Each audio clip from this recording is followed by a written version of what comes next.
If you've been a subscriber since the start of the year, you would have seen my gold foil balloon drawing. I've also done silver and baby pink balloons in my bullet journal. So in celebration of over 10,000 views on Instagram and 100,000 on TikTok, oh my gosh, I thought I'd do this 100k foil balloon tutorial in rose gold, also using some very affordable materials. So get ready guys, grab a drink and let's go.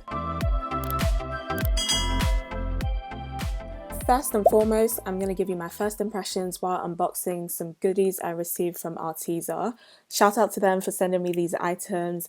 You guys have asked me for affordable product, and using my link below you can get 10% off the already affordable price. I love the way they support artists. They also have challenges, giveaways on their page, so check out their YouTube channel if you'd like some inspiration. So first I'm unboxing their graphite pencils. 14B, 4H to 14B. I have never seen anything past 8B. I cannot get this with my nails. Okay. Oh my gosh. Oh my gosh. Guys, I was literally about to buy an X-Acto knife and here we have one. I'm so excited for this. Now for what I'm most excited about, the 120 pack of colouring pencils. And on first impressions, it looks tiny. It's got this on the cover.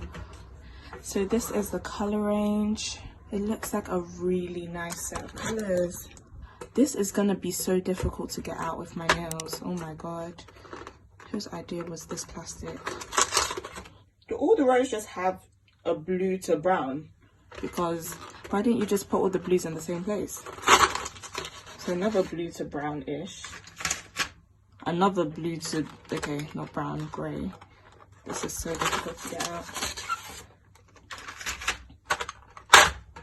Oh my god.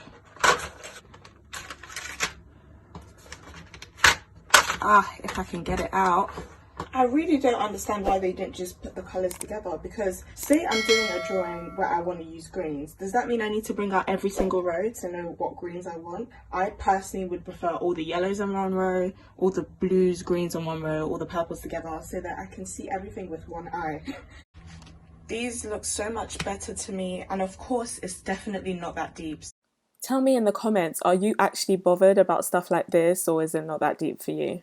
Now onto the sketch pads. One is for black paper and it is in the A4 size, and the other is white paper in the A2 size. Such a nice cover. 30 sheet premium paper, but on first impressions it's like a cream colour and it is not very thick at all. Oh my gosh, this is so thin. It's 120 GSM, which is considerably thinner than I'm used to, but it makes sense for drying media. Next, we've got the black paper. I've never actually used black paper as a base, so this should be interesting. Imagine doing a piece like this using like white pastels or something. I think that would be amazing. Oh, the cover is thick. What? But the paper is also really thin, so at 150 GSM, it's thicker than the previous, but it's also meant for dry media, which means it doesn't necessarily need to be thick.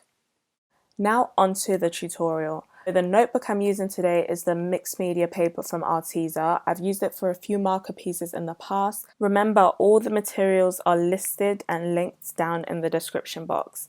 So the markers I'll be using are the Ohuhu markers, and they have an amazing color range. This is the pack of 100. I'll be trying the Arteza coloring pencils I've just received. And finally, for the finishing touches, I'm using the Sakura Jelly Roll in 0, 8 and 10 and a bunch of Staedtler Tri-Plus fine liners. So starting with my sketch on a separate bit of paper, I always do my sketch on regular printer paper and then I transfer it to the drawing. I do this because I don't want to have to erase on the drawing. The sketch is a part of the drawing that's full of so much trial and error, and it's so important to get it right, so I prefer to do this away from my actual sketchbook. I split the page into 4 roughly and I mapped out where I wanted each number to go. There really is a lot of back and forth with the sketch and it's never a simple process, but it's really important to spend the time that you need to spend on it so that you're happy with the sketch, because if you start colouring and you decide you want to move something around, it is too late. Then I shade the back of the drawing using a 4B pencil, and then I stick it to the page and I use a normal biro to transfer it over. So I start by picking my marker colours. I always refer back to the swatches because the base of the marker never matches what colours actually inside, and I go quite bold, putting down the main colours that I can see. This is where you really have to focus on your reference picture. Rose gold has a peach kind of undertone and then some pinks where the shadows come in. So I've got some purples and I've got some pinks there. I've also got reds in the sharp bits, and on the outline I've used more of a brown colour. At this point, I'm happy with how the base is looking, and I'm going in with the colouring pencils and I'm just trying to blend out the very harsh reality that the markers gave me. I use the markers just for a base colour to cover space, but when it comes to actual blending, this is where the colouring pencils come in handy. And these pencils are really weird for layering. I think I need to practice using them more, but they definitely gave me a nice blend. I think what helps with making a shiny object look really shiny is how pronounced you go from the shadows to the highlights. So you want some deep shadows and you want some very bright highlights. While I put down the colour and pencil layer, I'm not thinking about the brightest highlights. I left those spaces white in the picture, but I'll actually use a white pen at the end for those sharp highlights. I use the fine liner pens to help outline the piece as well, because the colouring pencils have a habit of making things look blurry. It's a fine line between it looking really blended and it just looking a little bit muddy. Then I use the fine liner to draw the creases in the balloon, and this is just what adds to it and makes it look very realistic.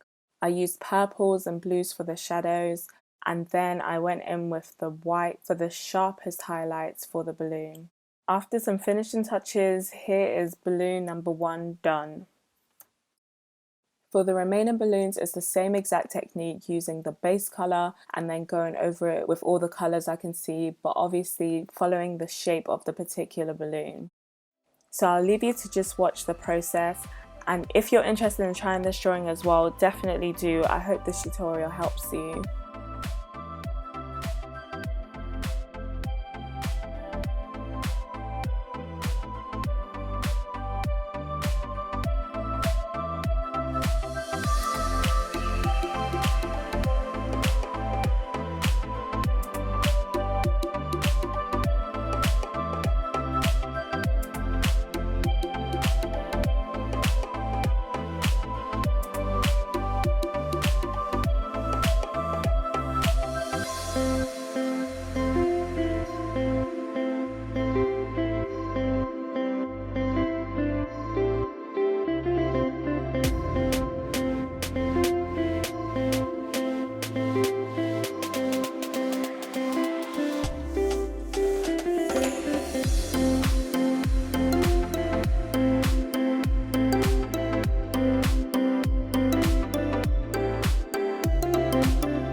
And that concludes this piece. I'm so happy with how it came out. I was very unsure at times. On average, each balloon took me 2 hours to draw, and honestly there were times I wanted to give up. If you stuck in there with me, I'm so glad you made it to the end of this video, and if you tried this drawing as well, please tag me on Instagram at Temi_Danso. I would love to see it. And that concludes this video. Thank you so much for watching, and I will see you on my next video. Goodbye.